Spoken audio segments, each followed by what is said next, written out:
Rugby is one of the toughest sports on earth. Bigger bodies, fast collisions, higher stakes. But when the Springboks dominate World Rugby, some people started asking questions. A UK newspaper suggested South Africa's success might be linked to doping. But does the evidence actually support that claim? Or does the truth tell a very different story? Rugby is a sport built on strength, speed, and endurance. And in sports like this, performance-enhancing drugs always have been a risk. According to the anti-doping statistics, common substances found in rugby include anabolic steroids, stimulants, and hormones. One of the most frequent detected steroids in rugby testing history is stanozol, a drug known for increasing strength and recovery. These substances can help athletes train harder, recover faster, and gain muscle mass. That's exactly why anti-doping agencies test players consistently. Because in modern rugby, testing is everywhere. Before matches, after matches, and even at home. In 2026, a report claimed that drug testing in South African rugby had decreased over the last decade. Some critics even suggested this happened during the same period that the Springboks won 2 Rugby World Cups. That raised suspicion. But statistics alone don't tell the full story, because fewer tests does not mean more cheating, and more positive tests does not mean more doping. In fact, it can mean the opposite. What the story in the Telegraph fails to address, because it won't suit the narrative, is that the current Springbok squad is amongst the most tested group of rugby players on the planet, even with the SA Institute for Drug-Free Sports drop off in testing.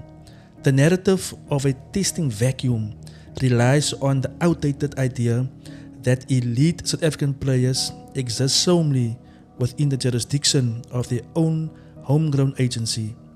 This ignores the reality of a global sport. South Africa has a massive rugby culture, from school level to professional level. More people play rugby in South Africa than in most countries. More players means more testing. More testing means more positives. And more positives often means the system is working. Anti-doping agencies in South Africa regularly publish violations and sanctions publicly. That transparency can make the numbers look worse, even when the sport is actually cleaner. At international level, testing becomes even more stricter. During the Rugby World Cup, players can be tested after every match, and teams are visited randomly throughout the Rugby World Cup tournament. Players are also tested out of competition, for example at home, at the clubs where they play, without warning. This means that winning a Rugby World Cup while doping will be extremely difficult, because the best teams are tested the most. Doping is not a South African problem. Players from many countries have been banned. In fact, recent investigations found doping scandals in other rugby nations, including cases involving sample tampering. The reality is simple. Every major sport deals with this. What matters is how strongly the sport fights back.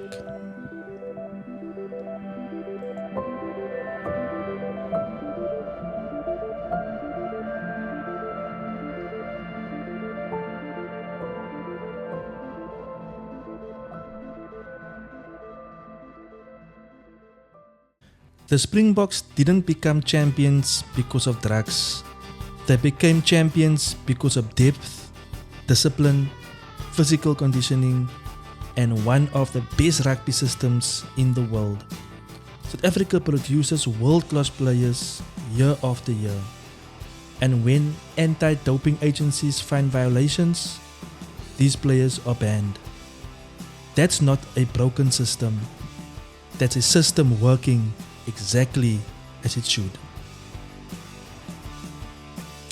Rugby will always be a physical sport, and where there's pressure, there will always be temptation.